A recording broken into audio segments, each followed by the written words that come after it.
hacia adelante, considerando el capítulo 22 del Evangelio según San Mateo, versos del 23 al 33. Amén. La respuesta a los saduceos. Amén. La respuesta a los saduceos. Bendito Jesucristo. Amén. Gloria a Dios. Ale, yo he aprendido mucho, hermano, en estos estudios. He aprendido mucho. Aleluya. ¿Verdad? Como siempre digo, es Jesucristo, era enseñando, no es lo mismo. No es el apóstol Pablo, no es el apóstol Pedro, no es la carta de Judas. Aleluya, no es el Cristo de los Hebreos, es el Rey de Reyes, Señor del Señor amado, ¿verdad? El Maestro de la Excelencia, el que está trayendo la enseñanza en esta hora. Así que nos gozamos de manera especial y poderosa, sabiendo que nuestro Dios es bueno y para siempre su misericordia.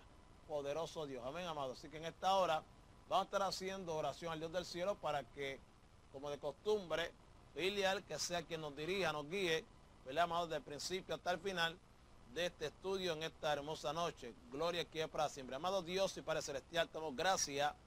Tú eres bueno, para siempre es tu misericordia, Señor amado, porque nos has permitido estar aquí nuevamente para, juntamente con mis hermanos, Señor amado, adorar y glorificar tu nombre. Una vez más estamos aquí, Dios mío, para eterno, para estudiar tu palabra. Necesitamos la ayuda del Espíritu Santo, necesitamos la guianza de Él. Que Él ilumine nuestro entendimiento, que Él nos dé la sabiduría de lo alto para poder nosotros, Cristo bueno Jehová, ser de bendición, Padre amado, en esta noche, Rey del cielo, Padre celestial, en este estudio. Por lo tanto, glorifícate a ti mismo, Señor amado. Ayúdanos, Padre eterno, y permite, Jehová, que esta palabra cale profundo en nuestros corazones. Venimos en contra de todo plan antagónico del infierno, toda trampa del diablo, todo aquello que no sea tuyo, Dios, es declarado inoperante, Padre celestial, Señor amado, y nosotros anulamos todo poder del infierno en esta hora. En el dulce nombre de Jesucristo de Nazaret, Padre, proclamamos tu perfecta voluntad realizada en esta hora para gloria tuya, Señor, y edificación de vuestras almas. Recibe toda la gloria y la honra porque es tuya, en Cristo Jesús, nuestro Señor y Salvador. Amén, Señor, amén. Gloria a Dios, aleluya. Bien, amado, capítulo 22 del Evangelio según San Mateo, versos 23 al 33. Leemos a la gloria del Padre, el Hijo, del Espíritu Santo. Amén. Aquel día vinieron a él los saduceos que dicen que no hay resurrección y le preguntaron diciendo: Maestro, Moisés dijo, si alguno muriere sin hijo, su hermano se casará con su mujer y levantará descendencia a su hermano. Hubo pues entre nosotros 7 hermanos, el primero se casó y murió, y no teniendo descendencia, dejó su mujer a su hermano. De la misma manera también el segundo y el tercero hasta el séptimo, y después de todos murió también la mujer. En la resurrección pues, ¿de cuál de los 7 será ella, ya que todos la tuvieron? Entonces respondiendo Jesús les dijo: erráis ignorando las Escrituras y el poder de Dios, porque en la resurrección ni se casarán ni se harán en casamiento, sino serán como los ángeles de Dios en el cielo. Respecto a la resurrección de los muertos, ¿no habéis leído lo que os fue dicho por Dios cuando dijo: yo soy el Dios de Abraham, el Dios de Isaac, el Dios de Jacob? Dios no es Dios de muertos, sino de vivos. Yendo esto, la gente se admiraba de su doctrina. Que Dios añada bendición a vuestras almas a través de su santa y poderosa palabra. Bendecido sea el que vive para siempre. Amén. Gloria a Dios. Bien, amado, gloria a Dios, ¿verdad? Aquí, ¿verdad? Pues tenemos ahora otro grupo. Los grupos de enemigos se alternaban buscando ocasión contra Jesús. Los fariseos abandonaron el campo de batalla, pero otros, los saduceos, los sustituyeron. Aquel día vinieron a él los saduceos que dicen que no hay resurrección y le preguntaron. Mateo describe, ¿verdad?, una entrevista, una nueva entrevista con Jesús de otro grupo de personas que tuvo lugar en aquel día. Esto es, en el mismo de la confrontación con los discípulos de los fariseos y de los herodianos. Los que vinieron a preguntar al Señor, saduceos, la traducción los saduceos, ¿verdad?, equivaldría a todos los saduceos como grupo, y aquí son algunas personas que eran saduceos. Vinieron pues a Jesús saduceos, dice. Estos son los que dicen que no hay resurrección, negando la verdad bíblica que la enseña. Esta herejía suya, ¿verdad?, se pone aquí de manifiesto para dar una mayor comprensión a lo que sigue por un lector que no conociese los pormenores de cada grupo religioso de entonces. Jesús enseñaba como corresponde a la verdad bíblica y la resurrección de los muertos. Ya se ha comentado anteriormente, ¿verdad?, quiénes eran los saduceos. Basta aquí la referencia, ¿verdad?, que Mateo hace a sus creencias como quienes niegan la inmortalidad del alma y por tanto la resurrección de los muertos. Amén, amado, usted sabe ya eso. Bueno, me suena hacerle gloria a Dios. Dios te bendiga, Juan. Gloria a Dios. Aleluya, que allá no, ya se trancó allá, esto está tremendo. Ven, ok. Por lo tanto, amado, basaban su creencia solo en el Pentateuco, despreciando el resto de la Escritura y basando su fe en ellos, negaban la resurrección porque no se habla nada de ella en los libros de Moisés. Al negar verdades esenciales como estas, no entendían que el pecado pudiese traer la condenación eterna, por lo que su moral era muy lasa, siendo los mundanos de su tiempo. Alaba, no era, ¿verdad?, un grupo muy numeroso, pero sí influyente en la sociedad de entonces. Yo creo que buscar esa palabra, lasa, L-A-X, amén, L-A-X-A, lasa, amén, bendito Jesucristo, gloria a Dios. ¿Qué significa esa palabra? Por eso el nombre de Jesús de Nazaret, aleluya, L-A-X-A. Ok, aquí está, hermano.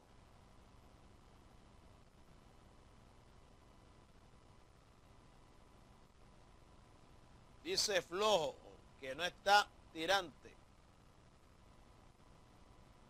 De forma figurada, relajado, libre. Vamos a ser libre, ¿verdad? Dice que por lo cual su moral era muy lasa, era muy libre, era floja. Amén. Y entonces ellos eran los mundanos, ¿verdad?, de su tiempo. No era un grupo muy numeroso, pero sí muy influyente en la sociedad de entonces. Muchos de la familia del sumo sacerdote pertenecían a los saduceos. En esta ocasión vienen a Jesús para burlarse de la doctrina sobre la resurrección. Amado, es de suponer que vinieron solo porque nadie de los otros, ¿verdad?, de los otros grupos religiosos compartían su incredulidad en esta materia de fe. Se acercaron a Jesús ese día, que sería el de martes en la semana de la pasión. Mire, hermano, todo el día Carlos y Carmen. Mire, hermano, para ustedes cómo son las cosas. Mire, aquí dice que los saduceos no creían, ¿verdad?, en la resurrección de los muertos. A mí, amado. ¿Ve? Entonces, solamente ellos se basaban, amén, y su creencia era en el Pentateuco. ¿Por qué? Porque ahí no se hablaba nada sobre la resurrección. Amén, amado. Por lo tanto, hermano, ellos al negar esa verdad esencial en la palabra, la resurrección, obviamente, si Cristo no resucita, van a nuestra fe. Pues, por lo tanto, hermano, ¿verdad? Ellos obviamente, pues al negar eso, no entendían, ¿verdad?, que el pecado, ¿verdad?, podía atraer la condenación eterna, hermano. Entonces, como dije anteriormente, eran los mundanos de su tiempo. ¿Por qué lo describo otra vez? Bueno, porque más adelante dice que aunque no era un grupo numeroso, eran bien influyentes, y que muchos de la familia del sumo sacerdote, pertenecían a los saduceos. Hermano, o sea que yo no sé, pero desde que la corrupción entró a la tierra, desde que el pecado, amén, aleluya, o sea, desde que la rebelión a Dios dio a luz el pecado sobre este mundo, mira, hermano, en todas las facetas, en todas las áreas, siempre la corrupción ha existido, y ahí es la razón, el por qué siempre la amonestación de parte de Dios. Mire, hoy en día usted ve que la mayoría de la gente que está a cargo de guiar un pueblo, que tiene una posición de liderato, son los que están en corrupción. Mire qué tremendo, hermano.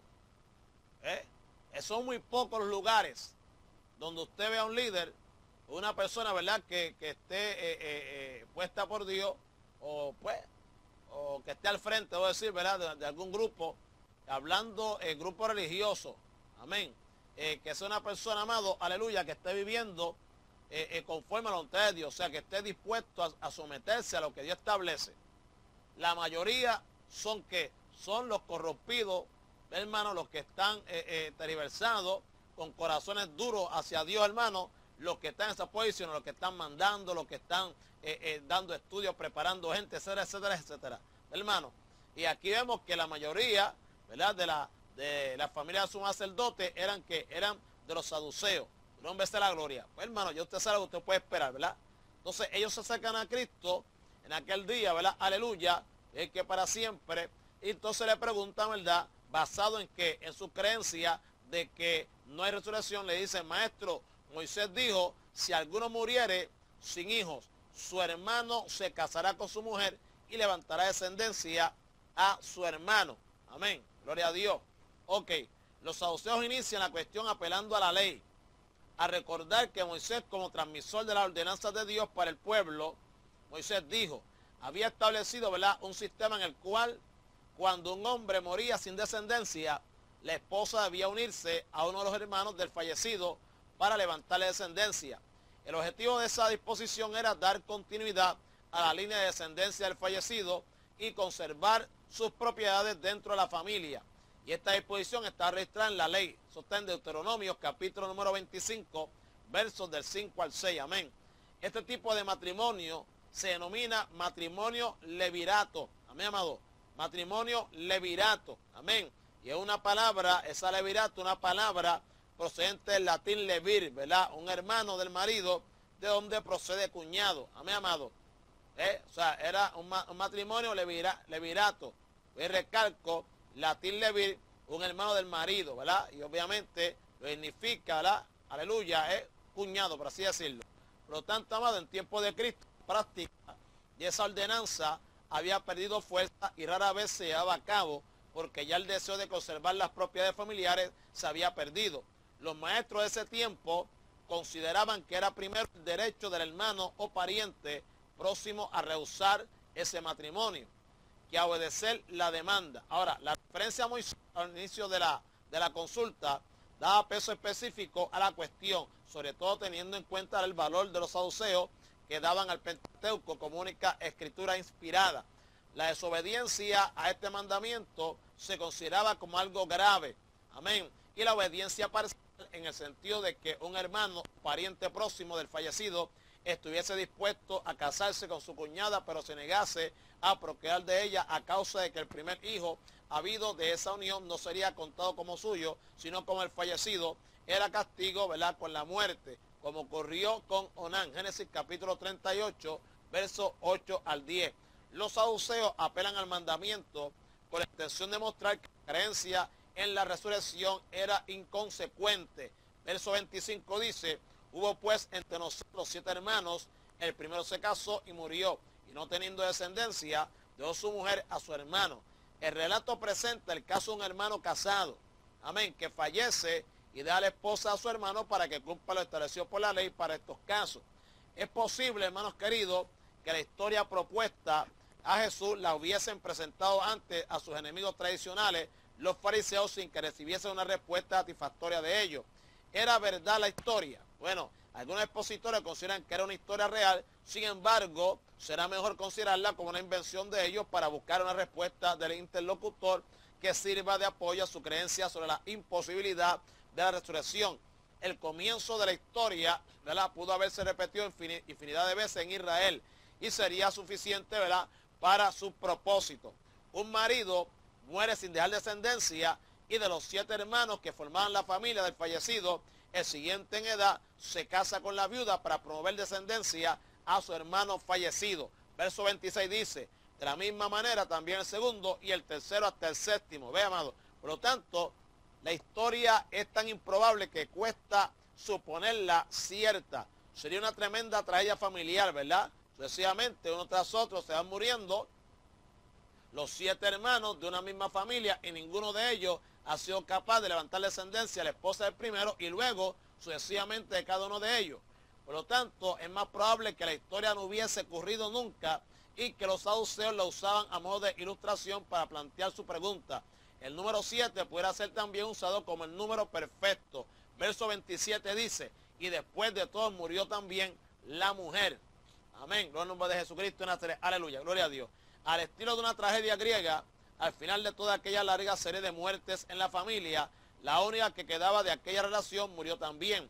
Con esto concluye el relato, muy improbablemente verídico, aunque ellos dijeron que era un caso, perdón, que había ocurrido entre nosotros. Verso 25. Amén, gloria al nombre del Señor. El versículo 28 dice, en la resurrección, ¿verdad? Todavía están los saduceos hablando con Cristo.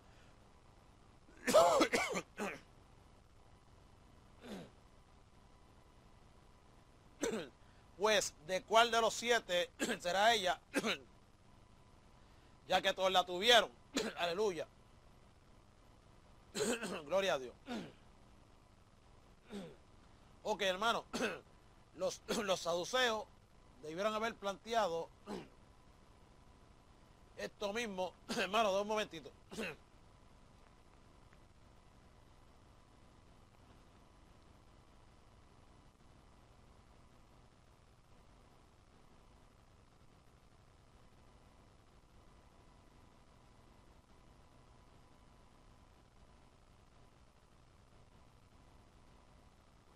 Los saduceos debieron haber planteado esto mismo a los fariseos en alguna ocasión. Ahora ponían delante de Cristo una aparente duda sobre quién sería el verdadero marido de aquella mujer en el día de la resurrección, por cuanto había sido esposa en la tierra de 7 hombres diferentes. ¿Verdad? Como dice el relato, en la resurrección, pues, ¿de cuál de los 7 será esposa, ya que todos la tuvieron? Aquellos que negaban la resurrección pretendían entenderla como la prolongación de la vida presente, aunque rodeada de felicidad, disfrutando de goces tanto espirituales como corporales. Aquella mujer que había tenido 7 maridos, en esta forma de pensamiento saduceo, tendría que ser esposa de uno solo, por cuanto la ley no permitía a una mujer vivir con más de un marido. Algunos maestros de los judíos enseñaban que en la resurrección una mujer que hubiese tenido 2 maridos sería restaurada al primero de ellos, como recoge en tiempo posterior Zohar en un libro cabalístico.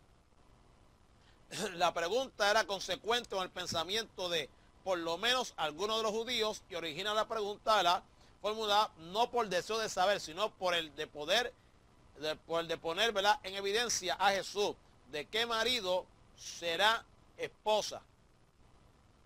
Verso 29 dice, entonces respondiendo Jesús les dijo, erráis ignorando las escrituras y el poder de Dios. Amén. Y respondiendo, Jesús díjoles, estáis en error, no siendo sabedores de las escrituras ni del poder de Dios. Ok, el Señor tomó la palabra para responder la pregunta de los saduceos. Y respondiendo Jesús les dijo, la primera parte de la respuesta es una reprensión bondadosa pero directa, diciéndole que estaban equivocados. Literalmente erráis, como si les dijese, os estáis engañando. La causa de estar equivocado en sus apreciaciones dependía primeramente del desconocimiento de la Escritura. Literalmente, no siendo sabedores de la Escritura. No es que ignorasen el contenido de ella, oiga esto, no es que ignorasen el contenido de ella. Es más, los sacerdotes, algunos de los cuales pertenecían a los saduceos, tenían la obligación no solo de conocer, sino de interpretar correctamente la Escritura.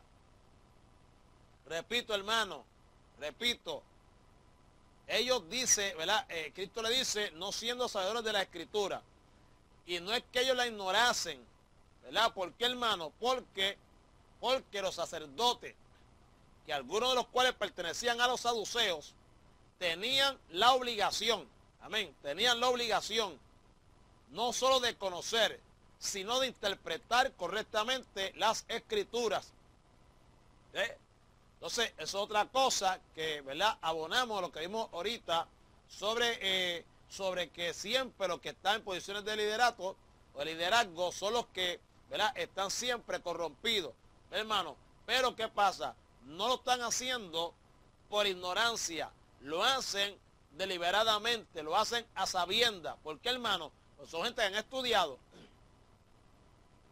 son gente que han estudiado. Y no han aprendido mal, han aprendido correctamente. Lo que pasa es que no han nacido el aplicarla, hermano. La tienen para conocimiento, hermano, y la conocen desde el punto de vista intelectual, teórico, pero práctico, aleluya, lamentablemente no la conocen porque no la ponen por obra en sus vidas. Bendito sea la misericordia del Señor. hermano, por lo menos no está esa intención, simplemente llegar a la posición, amado. Por eso usted ve que muchos le dicen a usted, le aconsejan, ¿por qué tú no estudias para pastor? ¿Por qué tú no estudias para ministro? ¿Por qué tú no estudias para esto? Hermano, entonces ignoran que Dios es quien llama. Entonces, si Dios llama a uno, uno se prepara, ¿verdad? Si Dios quiere, si no, pues Dios tiene la capacidad de preparar a uno. Su nombre sea la gloria, hermano. Por lo tanto, no lo hacían por ignorancia, porque era obligatorio, hermano, aleluya, para los sacerdotes, no solamente el conocer, sino interpretar correctamente la escritura. Aquellos no conocían el sentido de la escritura, por tanto, no podían interpretarla correctamente. Dice, por esta causa, amén, aleluya, gloria a Dios, exacto, estoy estudiando para pastor. Y uno los ha llamado, hermano, y ese es el problema, por eso que esto está como está. Y el concilio, ¿verdad? Pues los apoya, porque lo que quiere es abrir otra más, porque, ¿verdad? Más diezmo, más ofrenda, otro sitio donde, ¿verdad? Pues sacar. Su nombre sea la gloria, mi amado. Por lo tanto, hermanos queridos, por esta causa, consideraban que las condiciones de vida de los hombres en la tierra serían los mismos en caso de haber resurrección. Aquellos debían conocer que en el pasaje de la ley sobre el matrimonio levirato no tenía nada que ver con la vida después de la muerte, sino con la vida en el tiempo presente. La segunda ignorancia de aquellos tenía que ver con el poder de Dios, ya que la resurrección de los muertos está íntimamente relacionada con el poder de Dios. Ningún otro poder sería suficiente, amén, para resucitar, aleluya, a los muertos, pero el poder de Dios puede efectuarlo, no para restaurar la forma natural de vida de este tiempo, sino como produciendo una nueva forma más elevada de existencia. Dios tiene poder para ordenar, amén, amado, un nuevo estado en el que la naturaleza humana no estará sujeta a las condiciones actuales de vida, haciendo que no solo se levante el polvo y ceniza, sino que sea revestido de inmortalidad, dotándolo de un cuerpo espiritual. El Antiguo Testamento enseña la resurrección de los muertos en varios lugares, pero los saduceos no consideraban como escritura más que el Pentateuco. Y esta ignorancia voluntaria, ¿ve, amado? Ignorancia voluntaria les conducía a vivir engañados, ya que el mundo de los resucitados no se reproducirán los lazos naturales de la vida en el tiempo presente. El desconocimiento del poder de Dios les llevaba a una falta de fe, ya que a él le es tan fácil crear como resucitar. Aquellos que ignoraban voluntariamente la Escritura y desconocían el poder de Dios, incapaces de comprender el cómo de la resurrección, se atrevían a negar, se atrevían a negar el qué, es decir, negar la posibilidad de que, amén, aleluya, se efectuase el que la resurrección. Las Escrituras afirman tajantemente la resurrección y el estado perpetuo de vida resucitada del estado futuro, y de la misma manera que afirma la inmortalidad del alma y por tanto necesariamente la existencia de una vida después de esta. El Evangelio afirma que Cristo resucitó conforme a las Escrituras y de acuerdo con ellas nosotros también resucitaremos. Verso 30 dice, porque la resurrección ni se casarán ni se darán en casamiento, sino serán como los ángeles de Dios en el cielo. En el mundo de la resurrección, amén, en el mundo de la resurrección no habrá matrimonio. Amén, amado. En el mundo de la resurrección no habrá matrimonios en la forma actual, porque la humanidad habrá llegado a su estado definitivo y no se multiplicará más, por cuanto no morirán de ningún modo, mi amado. O sea, en otras palabras, después que, amén, después que la gente muere y resucite, no puede haber más matrimonio, hermano. ¿Por qué? Pues entonces, o sea, ya, como dice aquí, ya la humanidad ha llegado a su estado definitivo. ¿Ves? De ahí no puede multiplicarse más. ¿Ves? ¿Sabe por qué? Porque ahora pasa, ahora ya tiene su cuerpo, o sea, no muere nunca más. ¿Ves? Fíjate. Entonces, si no muere nunca más, hermano, tiene, ¿verdad? Se reviste de inmortalidad, porque lo que muere, obviamente, ¿verdad? Es la parte física, el cuerpo. Amén, aleluya, el que para siempre es el que, ¿verdad? Pues va al polvo donde fue tomado, pero, aleluya, la parte espiritual que está en nosotros, esa nunca muere, hermano, esa es mortal. Por eso es que aquel que muere con Cristo va a vida eterna. Por aquel, aleluya, ¿verdad? Que muere sin Cristo va a vida eterna. ¿Pero qué? Fíjense de cosa, va a vivir muerte eterna. hermano, va a vivir muerte eterna, el que muere sin Cristo. Ahora, el que muere con Cristo, amén, va a vivir vida eterna. ¿Ve? Como dice la Biblia de Félix Torres Jamás, para que todo aquel que en él cree no se pierda, más viva vida eterna. Dice la de Félix Torres Jamás, ¿verdad? Viva vida eterna, ¿ve, hermano? Entonces, ¿por qué? Porque hay vida física, aleluya, amén, que esa es temporal. Pero hay vida que es eterna. Y esa ocurre, ¿verdad, hermanos queridos? Cuando nosotros seamos resucitados y revestidos, ¿verdad? Aleluya, con cuerpo glorificado. Su nombre es a la gloria. Pero aquel que muere sin Cristo, repito, hermano, ese también va a vivir. Amén, hermano, va a vivir. Pero va a vivir muerte eterna. Amén, amado, va a vivir muerte eterna. Los de Cristo, vida eterna. Los que no tienen a Cristo van a vivir muerte eterna. Hermano, gloria al nombre del Señor. Duda, pregunta, comentario. Seguimos. Por lo tanto, hermanos queridos, ¿verdad? Aleluya. Vemos que el Señor manifiesta que el estado del futuro en la resurrección no será como el presente. De modo que siguiendo el pensamiento cultural de los días de Jesús, no se casan ellos ni se darán en casamiento ellas. El matrimonio es necesario ahora por causa de qué. Por causa, oiga esto, el matrimonio es necesario ahora por causa de la necesidad de ayuda mutua y de procreación para el mantenimiento de la raza humana, pero en la vida glorificada de la resurrección, ninguna de las dos cosas revestirán la necesidad actual, porque entonces no habrá muerte. Y como no hay muerte, no hay que multiplicarse. Hello. Ahora viene la parte buena. Alaba que eres bueno. Oiga bien. Ahora viene lo que explica bien ese versículo. Nuestro Señor dice también que los que alcancen el estado de resurrección serán como los ángeles. Con esta afirmación señala otro de los errores de los saduceos, que negaban la existencia de espíritus, a pesar de que la parte de la escritura que ellos aceptaban como inspirada del Pentateuco habla claramente de la existencia de ellos. Cristo afirma que hay ángeles y que los resucitados serán como ellos en cuanto a que no se casan. Amén, a que no se casan. En ninguna manera debe suponerse que los resucitados serán espíritus como los ángeles, sino que tendrán un comportamiento semejante al de ellos, que no se casan. Ciertamente la afirmación de Cristo sobre su ignorancia acerca de la escritura del poder de Dios era una realidad demostrada. Ok, hermano, mire, el asunto está que aquí, ¿verdad? Pues usted le presenta algo, porque este versículo, especialmente esa parte, serán como los ángeles de Dios en los cielos. Hay mucha gente que se va al Apocalipsis, pero acá dice que los hijos de Dios se casaron con, las hijas de Dios se casaron con las hijas de Dios se casaron con los hijos de los hombres, algo así, en Génesis capítulo 6. ¿Eran ángeles? ¿O eran hombres? ¿O eran seres humanos? ¿O era ellos? Pero es que dice en Mateo 22:30 que los ángeles no se casan, porque dice que ni se casarán ni serán en casamiento, sino serán como los ángeles de Dios en el cielo. Bueno, los ángeles no se pueden casar. ¿Sabe por qué, hermano? Creo, voy a recalco. Hay una diferencia entre los ángeles, ¿verdad? Seres espirituales, hombre de la gloria, y el ser humano, ¿verdad? Dotado con cuerpo físico también, ¿verdad? O sea, espiritual, pero con cuerpo. Hermano, fija, los ángeles pues son espíritus, nosotros tenemos cuerpo. Amén. Tenemos alma, espíritu y cuerpo, ¿ve, hermano?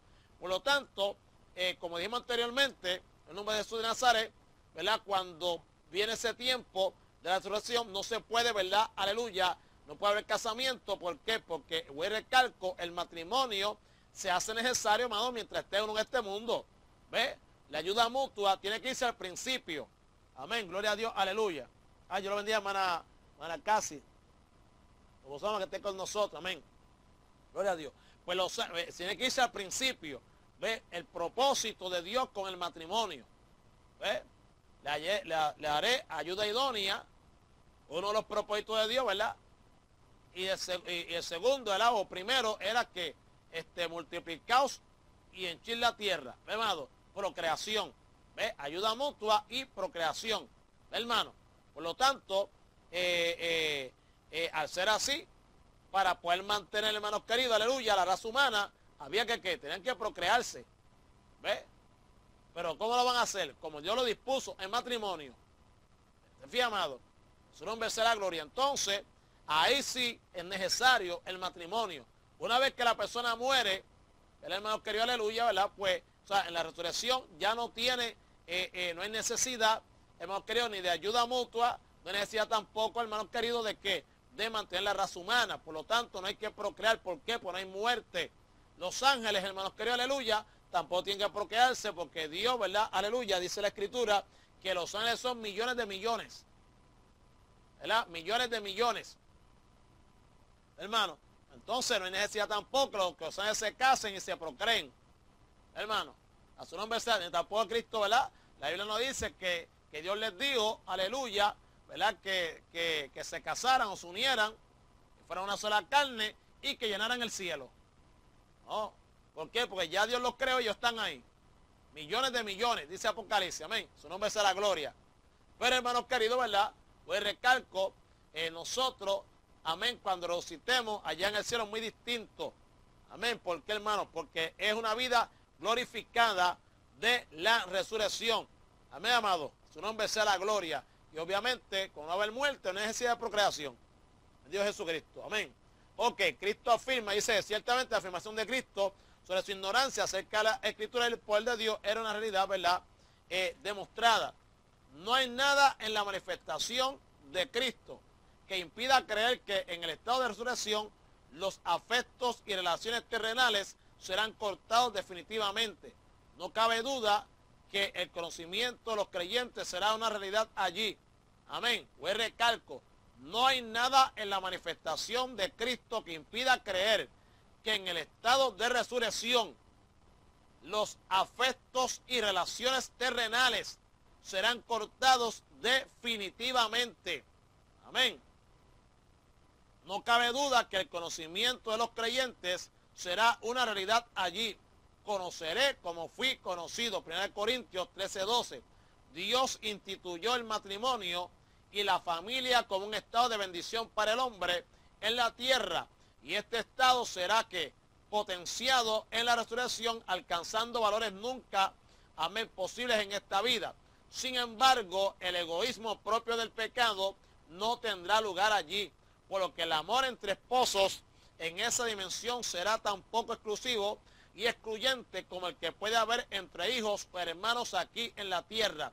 Sin embargo, será perfecto, es decir, intenso, peculiar y delicioso. Al ser como los ángeles, las condiciones y relaciones serán exaltadas sobre las meramente físicas y temporales que corresponden al estado actual. Bendito sea el dulce nombre de Jesús de Nazaret. Aleluya. Gloria a Dios.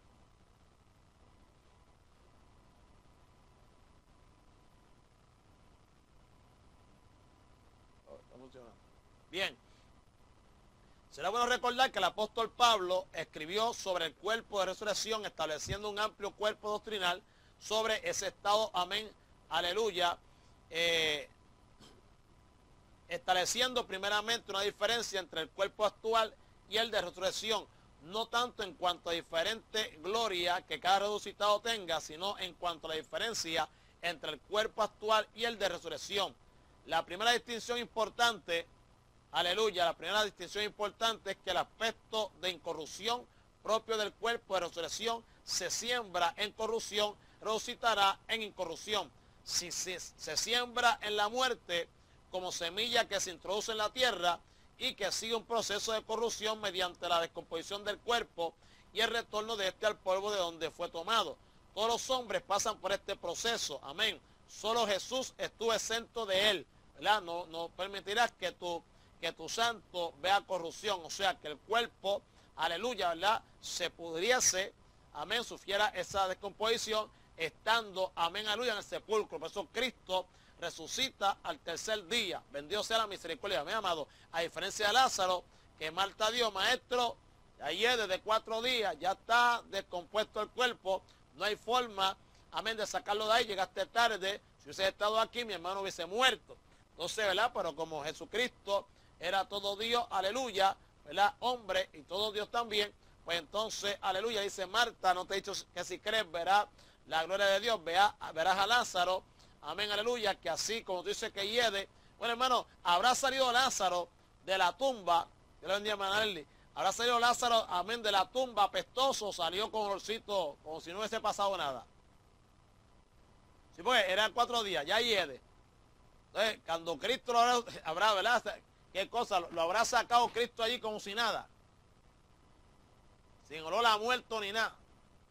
O si nada hubiese pasado. Me imagino que sí, ¿verdad? Porque lo que Dios hace es tremendo, ¿verdad? No queda duda. Por eso nombre de Jesús de Nazaret, gloria a Dios. Por lo tanto, hermanos, vemos, ¿verdad? Que el cuerpo de resurrección, en contraste con el actual que se descompone, será incorruptible, es decir, libre de todo proceso de corrupción. La corrupción no le afecta porque le es desconocida. El segundo elemento diferenciador es la gloria. Se siembra en deshonra, resucitará en gloria. El cuerpo actual, amén, limpiecito, amén. El cuerpo actual es el de la humillación nuestra, amén. El cuerpo actual es el de la humillación nuestra, afectado por las condiciones y miserias de la vida terrestre a causa, amén, de la acción del pecado. El cuerpo de resurrección será glorioso sin que le afecten las circunstancias deteriorantes del sistema actual. La palabra gloria, amén, la palabra gloria se aplica a algo resplandeciente. La palabra gloria se aplica a algo resplandeciente. Un cuerpo muerto podrá ser muy bien amortajado o ricamente vestido, pero no deja de ser un cadáver. Amén, amado. En cambio, el de resurrección será glorioso en el mismo, a semejanza del que manifestó el Señor resucitado. El cuerpo de resurrección será también un cuerpo en poder. Se siembra en debilidad, resucitará en poder. El cuerpo actual tiene fuerzas limitadas. El paso del tiempo va mermando también su poder, como ocurría con David. Al cuerpo de resurrección no le afecta la debilidad del actual, ya que tendrá energía y facultades que no se pueden concebir hoy, dotado de la energía propia de un cuerpo espiritual, adaptado para vivir en una nueva dimensión. En la ausencia de pecado no habrá tampoco manifestaciones de enfermedad ni de muerte. Apocalipsis 21:4. Además, Pablo enseña que el cuerpo de resurrección será espiritual. Se siembra cuerpo animal, resucitará cuerpo espiritual. El cuerpo actual es el cuerpo del alma. El de resurrección es la habitación del espíritu y adaptado a ser vehículo de la parte más elevada de las espirituales. El cuerpo animal del que Pablo habla y que corresponde a la vida actual tiene limitaciones, carne y sangre, dolor y decadencia, necesidades vitales. El espiritual es un cuerpo adaptado a las condiciones de vida en la resurrección. El ejemplo definitivo, ¿verdad?, es el del Señor resucitado, que se manifestaba en aspectos diferentes. No estaba limitado por obstáculos naturales, no sangraba a pesar de las heridas abiertas en su cuerpo. Espiritual no significa etéreo, sutil, ni mucho menos espíritu con apariencia humana, sino el cuerpo humano de resurrección. De ahí la afirmación del Señor, amén, en ese sentido. Él mismo podía comer y tenía un cuerpo real que podía palparse. A su nombre sea la gloria. Amén. Pues hermano, debemos entender entonces con esto, yo soy el nombre de Jesús de Nazaret, ¿verdad?, que, hoy repito, espiritual no significa etéreo, ¿verdad?, sutil, ni mucho menos espíritu con apariencia humana. ¿Ves? O sea, no es como un ángel que se ve como un guerrero, es un espíritu, no. Dice claramente, ¿verdad?, aleluya, que es el mismo, o sea, el mismo Señor, ¿verdad?, cuando resucitó, él tenía un cuerpo, que dice, podía comer y tenía un cuerpo real que podía palparse. Entonces, ¿cómo será eso, hermano? Gloria a Dios. Pues entonces, es como hemos dicho aquí, cuando entonces seamos nosotros salvos de la presencia del pecado en nosotros. Este es el cuerpo glorificado. O sea, un cuerpo, este mismo cuerpo sin pecado. Ya no está limitado, ¿verdad?, ni tampoco, aleluya, está afectado por el efecto del pecado en nosotros. Dios es el nombre de Jesús de Nazaret, gloria a Dios. Pues Cristo resucitó, Cristo comía, ¿verdad? Lucas 24, 36 al 43, ahí lo dice, hermano. Así que, como hemos dicho, salvo de la condenación, salvo del dominio y salvo de la presencia del pecado en nosotros. Ahí es verdad nuestra glorificación. Primeramente, acuérdate, regeneración, después proceso de santificación hasta alcanzar que la glorificación. Bendito Jesucristo, amén. Ok, verso 31 dice, estamos terminando, pero respecto a la resurrección de los muertos, no habéis leído lo que fue dicho por Dios cuando dijo, la ignorancia sobre la escritura era evidente en relación con la negación que hacían de la resurrección. El Señor les va a reclamar atención a la escritura para poner de manifiesto la certeza de la resurrección. Lo hace mediante una pregunta reflexiva sobre algo que Dios dice en su palabra. Les va a citar un pasaje del Pentateuco que ellos admitían, debo decir, como verdaderamente inspirados por Dios y los únicos libros autoritativos en el Antiguo Testamento. Amén. Y lo que él le dice es, yo soy el Dios de Abraham, el Dios de Isaac y el Dios de Jacob. Dios no es Dios de muertos, sino de vivos. Amén.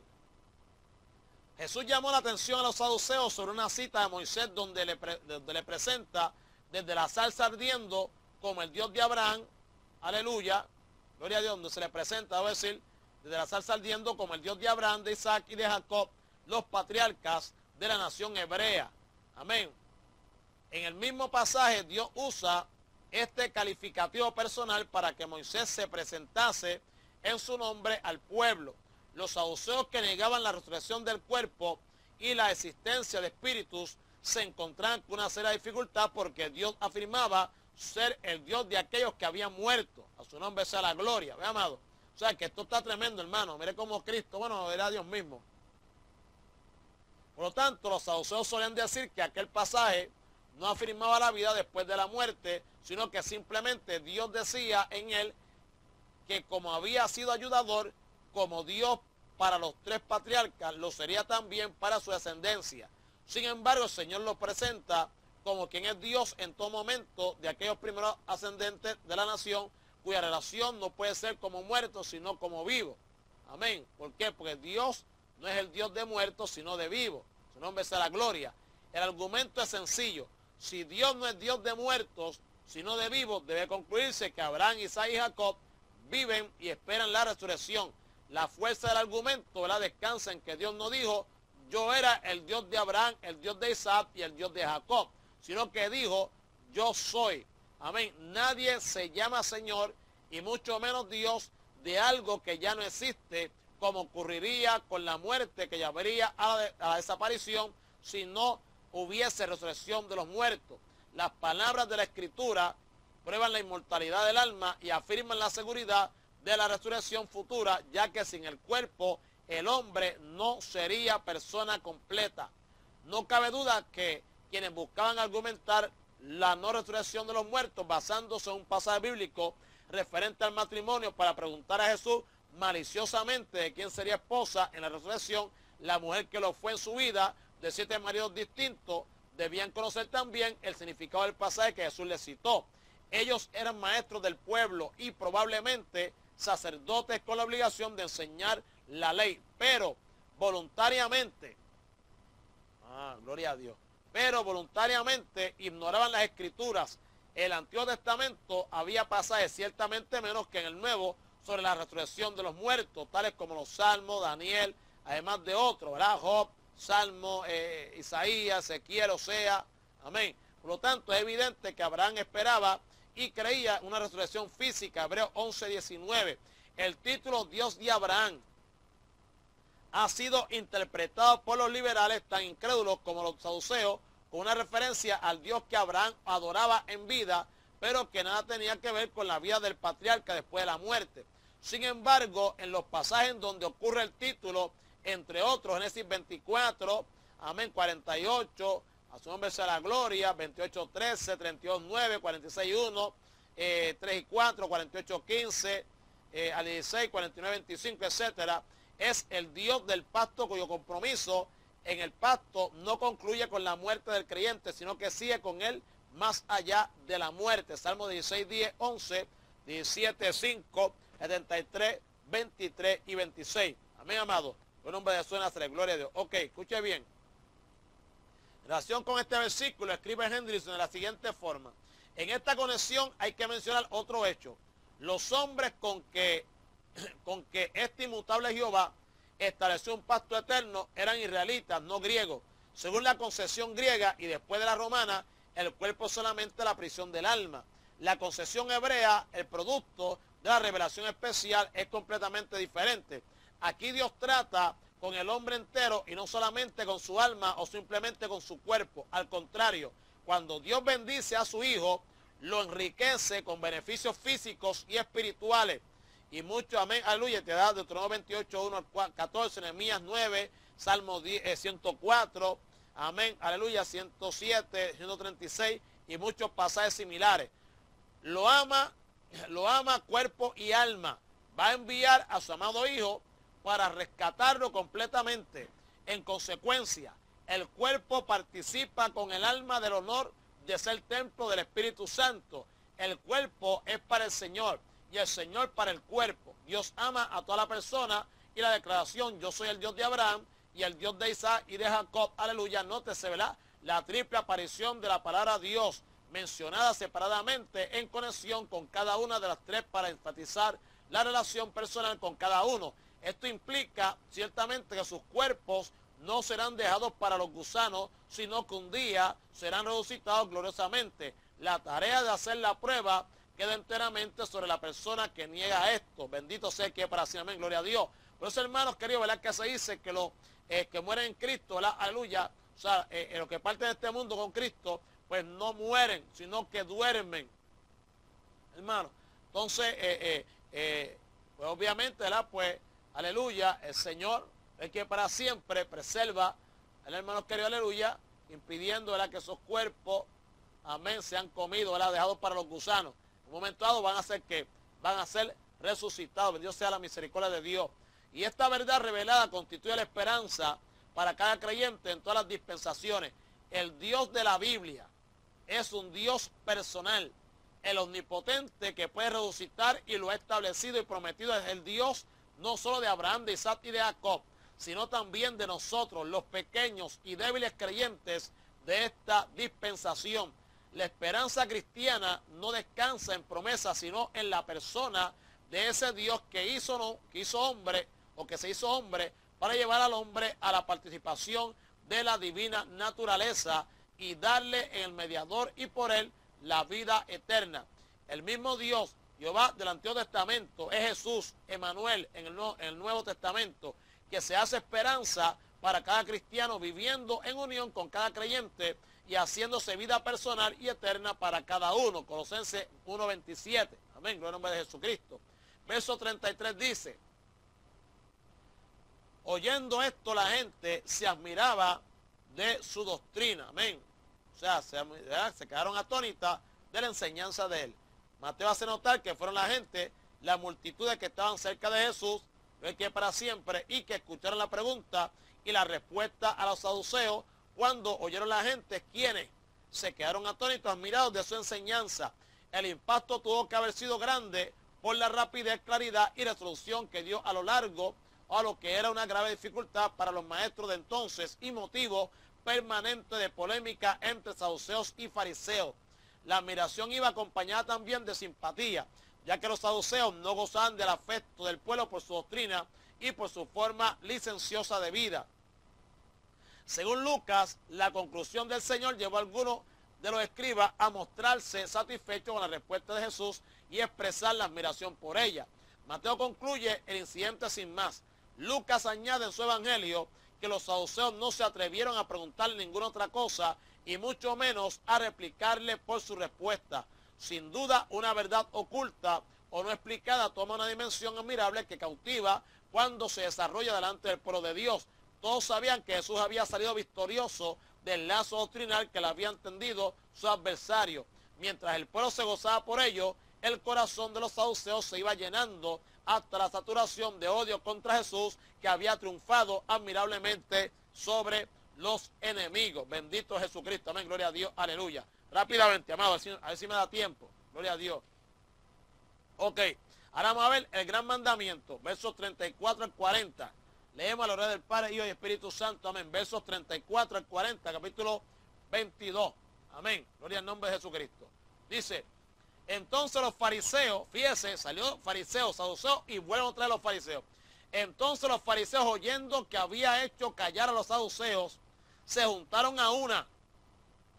Y uno de ellos, intérprete de la ley, preguntó por tentarle diciendo, maestro, ¿cuál es el gran mandamiento en la ley? Jesús le dijo, amarás al Señor tu Dios con todo tu corazón y con toda tu alma y con toda tu mente. Este es el primero y grande mandamiento. Y el segundo es semejante, amarás a tu prójimo como a ti mismo. De estos dos mandamientos depende toda la ley y los profetas. Fíjese, hermano, si usted va, amén, viendo la secuencia, los fariseos con los herodianos, los discípulos de los fariseos, los saduceos, y vuelven otra vez los fariseos, pero las contestaciones de Cristo. Mire cómo Cristo ahora como que termina de machacarlo. Entonces ellos le preguntan el primer mandamiento y Cristo le está contestando en palabras finas. Ustedes lo que hacen es odiar a todo el mundo. Alaba, que Él es bueno, amén. Ustedes están llenos de ira porque les dice, amén, amarás al Señor tu Dios con todo tu corazón, con toda tu alma, con toda tu mente. Este es el primer gran mandamiento. Entonces después dice, y el segundo es semejante, amarás a tu prójimo como a ti mismo. Así que no hablen más nada de la ley y los profetas, porque de eso depende toda la ley y los profetas. Alaba. Mire cómo era Cristo, hermano. Gloria al nombre de Jesús. Ok. Dice, una nueva pregunta le fue formulada a Cristo, esta vez por alguien del grupo de los fariseos. Entonces los fariseos, oyendo que habían hecho callar a los saduceos, se juntaron a uno. Okay. Los fariseos habían dejado el campo de la confrontación antes, el versículo 15. Probablemente no se fueron todos, sino que algunos quedaron presentes o tal vez regresaron para seguir la respuesta que Cristo dio a los saduceos. La noticia, ¿verdad? La noticia llegó a ellos anunciándoles que sus adversarios, los saduceos, habían salido derrotados de su confrontación con Jesús. Lo que ellos no habían podido hacer durante años, lo había conseguido Jesús en un momento con la respuesta contundente y bíblica sobre la resurrección. Amén, gloria a Dios. Los fariseos entendieron que la popularidad de Cristo iba en aumento. Las gentes habían quedado impactadas con la respuesta a los saduceos y su prestigio crecía por momentos. Eso era algo que los fariseos no podían permitir en cuanto dependiera de ellos. Las preguntas capciosas que como trampas le habían tenido unos y otros de sus enemigos habían conseguido lo contrario de la intención que tenían. Jesús no había caído en los intentos y no tenían nada contra él, sino todo lo contrario. Estaban ellos perdiendo el prestigio que ganaba el Señor. En una reunión, podría decirse de emergencia, amén, decidieron volver a la carga contra Jesús. Bien se cumple el salmo que describe el motín de la gente, amén, gloria a Dios, y de los príncipes que consulta unidos contra Jehová y su ungido. Salmo 2, 1 y 2. Aquellos perversos le molestaban más que fuese Jesús quien derrotó a sus adversarios los saduceos que el hecho de que fuesen reducidos al silencio. Como dice el doctor La Cueva, este es un ejemplo de la envidia y de la maldad de los fariseos de todos los tiempos, a quienes desagrada el que se defienda una verdad que ellos admiten cuando es defendida por quienes ellos odian. Aleluya. Ok. Verso 25 dice, y uno de los intérpretes de la ley preguntó por tentarle diciendo, ok, los fariseos toman la alternativa a los saduceos. No envían a nadie en su nombre, como habían hecho los principales antes, sino que utilizan a un experto en la ley, un maestro o intérprete de las escrituras para hablar con Jesús. Alaba. Los escribas estaban tan familiarizados con el texto bíblico y lo conocían tanto que eran tenidos como expositores capacitados para dar el significado a cada porción de la escritura. Todos ellos eran respetados como autoridades, ¿verdad?, en materia religiosa. Es interesante apreciar, amado, que Mateo utiliza generalmente cuando se refiere a este tipo de gente el término escriba. Esta es la única vez que usa el de experto en la ley. No se puede afirmar cuál es la razón, ¿verdad?, de este cambio calificativo, y es posible la que obedezca a un mero cambio ocasional, pero pudiera ser que se haga intencionadamente, reconociendo a este hombre como un verdadero experto en la ley, con conocimiento y capacidades superiores a los otros escribas. Los fariseos representados por este experto no fueron a Jesús para agradecerle la respuesta a los saduceos, sino que se dirigieron a él para tentarle, a fin de poner en un aprieto a quien había puesto en aprieto a los saduceos. Según el relato de Marcos, el término tentarle puede entenderse no tanto con el deseo de tenderle una trampa, sino más bien de saber qué opinaba él acerca de la ley para iniciar el diálogo con Jesús. Amén. Eso está en Marcos 12:34. Amén. Gloria a Dios. Ahora, no cabe duda que este pudo haber sido el propósito, ¿verdad?, de la pregunta que le formularía, pero detrás de ella estaba el deseo de todos los líderes religiosos de encontrar alguna cosa que sirviera para desprestigiar al Señor y, si fuese posible, contar un elemento acusatorio contra él que pudiera ser usado para condenarle a muerte. El término griego traducido como tentarle se usa en el Nuevo Testamento y particularmente en Mateo, no en sentido de probar el conocimiento de alguien, sino de tender una trampa. Ahora, la pregunta tenía como propósito abrirles una puerta para ensalzarse con él en alguna discusión, de modo que dijese algo inconveniente. Por el relato de Marcos da la impresión de que el escriba había quedado impactado por la respuesta de Jesús a los saduceos. Su nombre sea la gloria, amén, gloria al nombre del Señor. Ok, amado, ahora, escuche bien. Vemos que, obviamente, ¿verdad?, la pregunta le hacen el maestro, ¿cuál es el gran mandamiento en la ley? Amén. Los rabinos solían discutir sobre los mandamientos, escuche esto, tratando de fijar cuál era el mayor, cuál el más extenso, cuál el más pesado o cuál el más ligero. Todo ello era una discusión teológica llena de sutilezas y formas tendentes a reafirmar el sistema legalista en que están inmersos. Amén. Carmen, el Talmud babilónico. No es de extrañar que aquí se formule una pregunta en el sentido y forma habitual entre los maestros. Amén. A su nombre sea la gloria. O sea, maestro, ¿cuál es el gran mandamiento en la ley? La cuestión aparentemente simple de nuestra perspectiva era determinar cuál de los 613 mandamientos, oiga esto, cuál de los 613 mandamientos, de ellos 248 positivos, y 365 negativos o prohibitivos, era el mayor de todos. Y eso sí que viene en el examen. Eso sí que viene en el examen, así que apúntalo, o recalco. La cuestión aparentemente simple de nuestra perspectiva era determinar cuál de los 613 mandamientos. Yo estoy pensando que eran los 10 mandamientos de esos 20. ¿Qué usted pensaba, amado? Hello. ¿Qué usted pensaba? Que eran los 10 mandamientos de esos 20.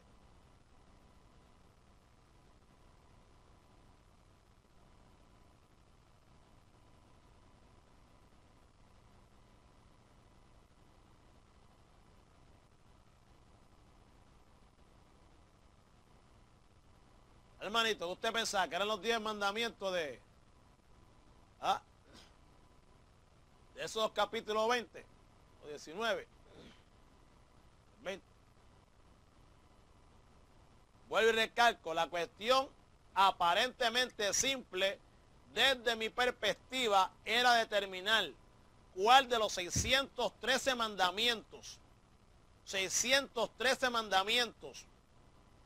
de ellos, de los 613, 248 positivos, 248 positivos y 365 negativos o prohibitivos era el mayor de todos. El propósito del escriba era establecer la opinión que Jesús tenía en este sentido y no tanto su conocimiento de la ley, que era evidente. Si el Señor daba mucha importancia a un mandamiento, podía acusársele de tener en poco a los restantes. Su opinión no concordaba con lo que la mayoría de los fariseos sostenían, podía suponérsele como indocto o liberal.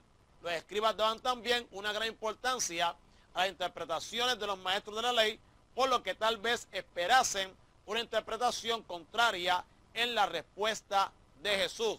Verso 37 dice, Jesús les dijo, amarás al Señor tu Dios con todo tu corazón y con toda tu alma y con toda tu mente. Jesús responde a la pregunta llamando la atención al amor a Dios como principal mandamiento.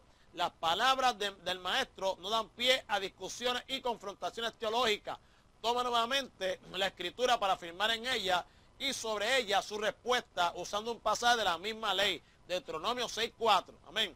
Este era un texto familiar en la sociedad de Israel, tanto así que solía escribirse en una pequeña tira de pergamino y colocarla en algún lugar de la casa y un estuche para atarla sobre el brazo. Era la profesión de fe del israelita. Alaba que él es bueno. El hombre ha sido creado con capacidad de amar y para amar como meta de su vida. El amor es el cumplimiento absoluto y completo de la ley, por cuanto quien ama no incumple ningún precepto establecido por Dios, ni busca en provecho propio ofender al prójimo. El amor a Dios es la primera consecuencia de reconocerlo como lo que Él es. Dios es amor infinito y bien absoluto, por tanto debe ser amado en primer término y sobre cualquier otro ser o cosa. Ningún amor incompatible con el amor de Dios debe ser considerado en la vida de quien reconoce a Dios sobre todo. Alaba. Todo debe ser amado conforme a Dios. Todo debe ser amado conforme a Dios. Hello. Yo amo a mi familia conforme a Dios. Amo a mi esposa conforme a Dios. Amo, amo a mi prójimo conforme a Dios. No conforme a mí, conforme a Dios. ¿Sabes por qué no conforme a mí? Pues conforme a mí. Yo te amo ahora y te puedo amar por conveniencia. Te puedo amar hasta que el dinero nos separe. Te puedo amar hasta que venga una peleita. Te puedo amar, pero aquí es conforme al amor de Dios. Que a Dios lo ofendimos, lo escupimos, lo pateamos, lo empujamos. ¿Qué más? Lo pisoteamos. Hello. Lo menospreciamos, lo desprestigiamos. Y Él pues nos sigue amando. A su nombre sea la gloria. Hermano, por lo tanto, aleluya, todo debe ser amado conforme a Dios. A Dios hay que amarlo desde la relación personal con Él. Amén. Es necesario apreciar el énfasis del texto en ese sentido. Amarás al Señor tu Dios. Amarle, hello, amarle en la relación personal es amarle por cuanto es de uno mismo como absoluto bien y dador de todos los bienes. Amarle en esa dimensión requiere una entrega en dependencia absoluta hacia Él. No hay amor posible sin entrega incondicional y no hay entrega incondicional sin dependencia plena. Ahora se dañó esto. Se dañó esto ahora. No hay amor posible sin entrega incondicional. Amén. Y no hay entrega incondicional sin dependencia plena. O sea, me entrego a Dios sin condiciones. Y la muestra de que yo me he entregado a Él sin condición ninguna, aleluya, es que dependo plenamente de Él. Pero, dependemos a veces, pero está bien. Pues Dios es bueno. Amén. El Señor enseña que el amor debe involucrar tres aspectos de la personalidad humana, con todo el corazón, con toda el alma y con toda la mente. Se trata aquí de una misma cosa en tres expresiones distintas, que equivaldría a decir con todo el ser. Pudiera muy bien ser una referencia a la interrelación volitiva del hombre, que comienza con el corazón, núcleo de la voluntad, el alma como expresión de sentimiento y el entendimiento como razonamiento lógico que conduce a la acción. Una precisión semejante daría lugar a un extenso razonamiento que exigiría luego un posicionamiento. Más bien puede tomarse como lo que la fuente interna de la vida, a su nombre sea la gloria, y la manifestación externa en acto debe estar comprometido y orientado hacia el amor a Dios. El amor a Dios es indivisible o compartible con otro amor fuera de Él. Repito eso, el amor a Dios es indivisible o compartible con otro amor fuera de Él, de modo que no se puede amar a dos señores al mismo tiempo. No puedo compartir el amor que siento yo con nadie, Por eso, hermanos queridos, aleluya, es que aquí, ¿verdad? Como nos decimos nosotros, uno aquí no se puede casar con nadie. Aquí va primero Dios. Yo estoy haciendo lo mal, hermanos queridos, aleluya. Yo lo estoy llevando a usted camino al despeñadero con lo que estoy dando aquí. Pero usted, lamentablemente, usted no puede venir para acá con pañitos tibios. No puede ir para acá. Pues que después el pastor Luis Hegel, yo lo tengo cariño, yo lo respeto. Sí, usted me tiene cariño, usted me respeta. Pero lamentablemente, hermanos queridos, aleluya, su amor a Dios, alaba, su amor a Dios. Tiene que lamentablemente, bueno, pastor, yo lo amo mucho y todo, pero tiene que, tú sabes, estaba de cosas que realmente, ¿entiendes? Sean por la palabra, si no viese de eso, no lo escucho en voz de alerta. ¿Por qué? Porque el amor de Dios, el amor a Dios aparte. ¿Ve? El amor que no tenemos que, o tengo que guardarle a Dios es aparte. Hermano, no se divide, ni tampoco se comparte con nadie. A su nombre sea la gloria. Con otro amor fuera de él no se puede compartir. Hermano, porque entonces estaríamos amando a dos señores al mismo tiempo y no se puede. Amén. Es antibíblico. Bendito sea la misericordia de Dios. Amén. Este es el primero y grande mandamiento. La respuesta por su concreción no admite polémica. Este es el grande y primer mandamiento. Jesús citó la palabra y afirmó que si Dios está por encima de todo, debe ser objeto de entrega por parte del hombre, de modo que este es el primero y más grande mandamiento.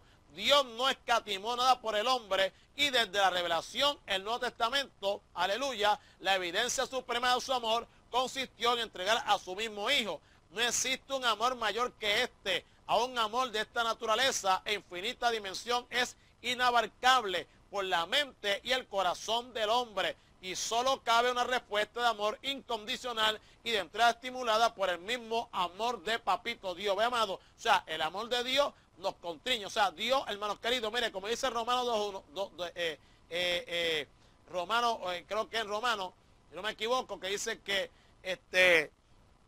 si tu enemigo tiene sed, dale de beber. Y tiene hambre, dale de comer.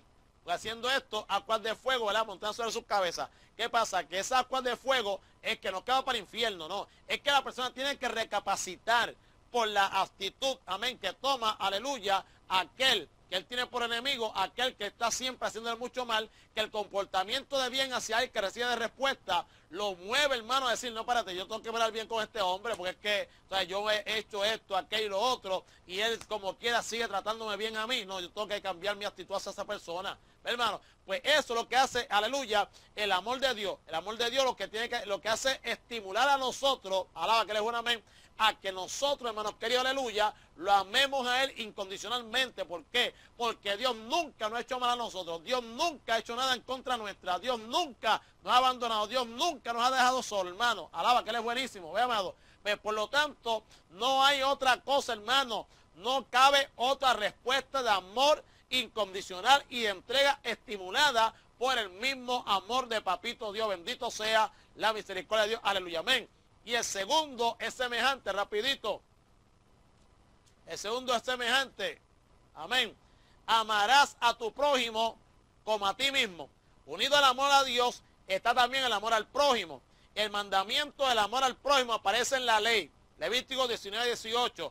Los maestros de Israel habían desvirtuado el mandamiento a considerar que prójimo era únicamente los pertenecientes al pueblo de Israel. E incluso algunos consideraban solo prójimo al que cumplía la ley y llevaba una vida en consonancia con la tradición de los ancianos.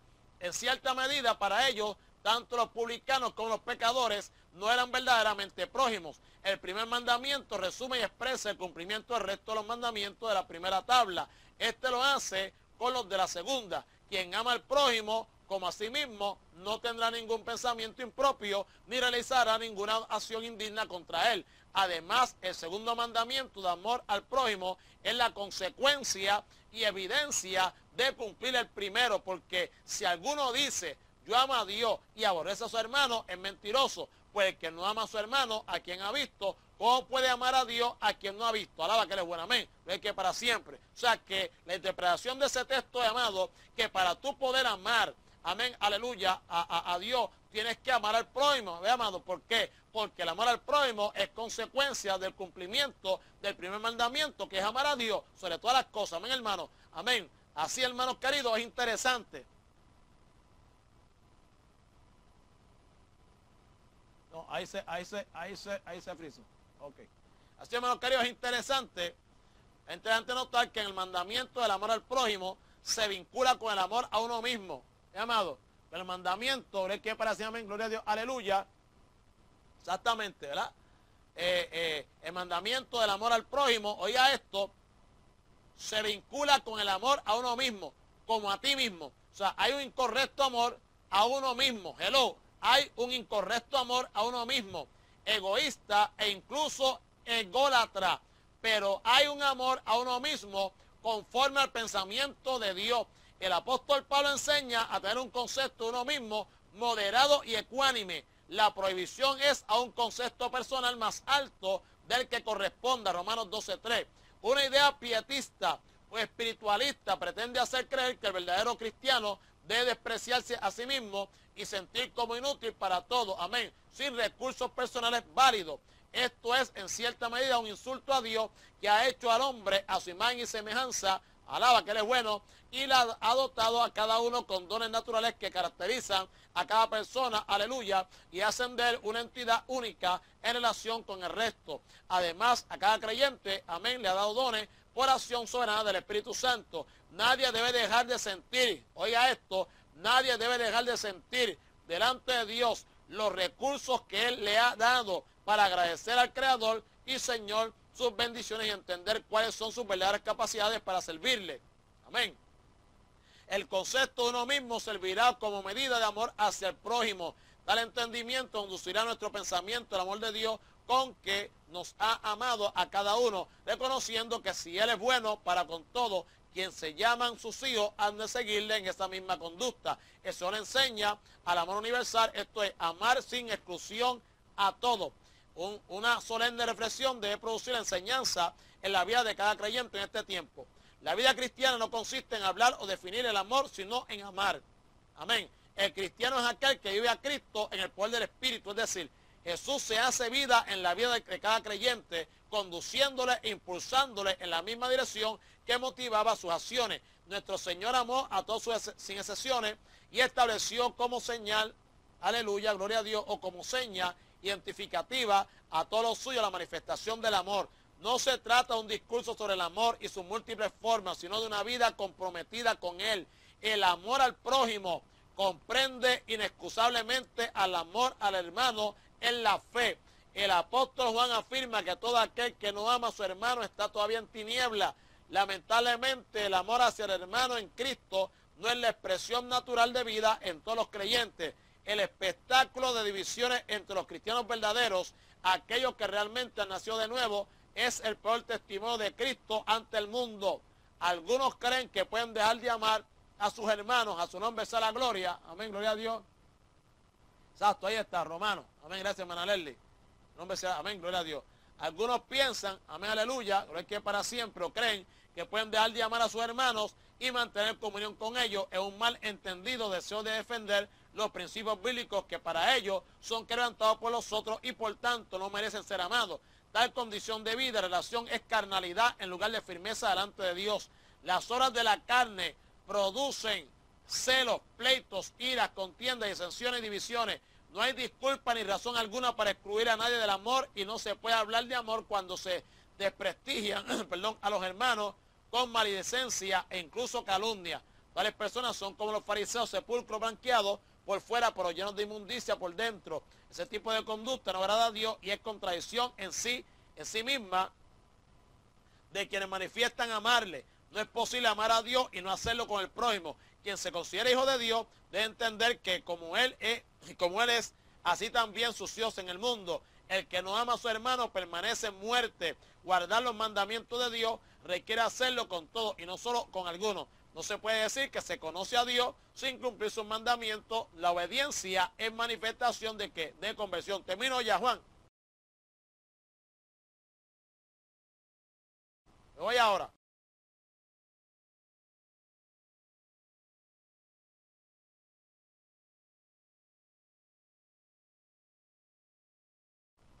Ley, toda ella junto con los profetas dependen, dice literalmente, cuelgan de estos dos mandamientos. todas las disposiciones que Dios dio para su pueblo y que están recogidas en todo el Antiguo Testamento, se incluyen, o si se prefiere mejor, desarrollan puntualmente uno u otro de estos dos mandamientos. De ahí que el apóstol Pablo afirme que quien ama al prójimo ha cumplido la ley. El equilibrio perfecto está en el cumplimiento de ambos y no de uno solo. El equilibrio perfecto está en el cumplimiento de ambos y no de uno solo, o parcialmente de cada uno. Algunos religiosos enfatizan solo el primero, aleluya, amén, sin atender al segundo. Otros que son incrédulos afirman la importancia del segundo y menosprecian el primero. Es necesario entender que no hay verdadero amor a Dios sin amor al prójimo, y no se puede amar sinceramente al prójimo si no se ama plenamente a Dios. Amén, amado. O sea, el segundo precepto no puede sostenerse por sí solo, y aún en teoría, porque es de subyugar el egoísmo y poner al altruismo a su mismo nivel. Ciertos filósofos escépticos dicen que la simpatía natural mediante frecuente ejercicio se endurece hasta convertirse en altruismo. Pero supongamos que esto no me ha sucedido. ¿Por qué pues he de sentir que sea mi deber sacrificar mi interés e inclinaciones en provecho de otros? La verdadera respuesta, y la única suficiente, es que el deber supremo a Dios incluye y sanciona el deber al hombre. Alaba. Hello. Cuando se quita el amor tanto hacia Dios como hacia el prójimo, la sustancia de la vida cristiana desaparece. Repito, cuando se quita el amor tanto hacia Dios como hacia el prójimo, la sustancia de la vida cristiana desaparece. Las exhortaciones de la ley y los profetas sobre la ética del reino de Dios en todos sus aspectos solo es posible mediante el ejercicio correcto del amor a Dios, que impulsa en obediencia y proporciona en comunión el amor al prójimo. No se trata de amar en palabras, sino en obra. La situación extrema en contra de la enseñanza de Jesús es el de confrontación entre hermanos en Cristo. Tal situación es el peor contratestimonio que puede ofrecerse a la proclamación del Evangelio, que en esencia es el mensaje supremo del amor de Dios hacia quienes no tienen derecho alguno para ser amados. Su nombre será, amén, gloria a Dios. Termino con esto rapidito, bueno, hermano, y es tremendo, porque ¿qué pasará, hermano? ¿Cómo se le puede llamar a esto? Lo dejo con esta pregunta. ¿Cómo se le puede llamar a esto, amado? Aleluya. Cuando usted ve a un hermano o a su prójimo, se quiere llamar los prójimos, amén, que viene por la calle y uno cambia la cara o coge la trasera o se hace el loco para esquivarlo. Alaba, que eres bueno. Con eso la dejo, amén.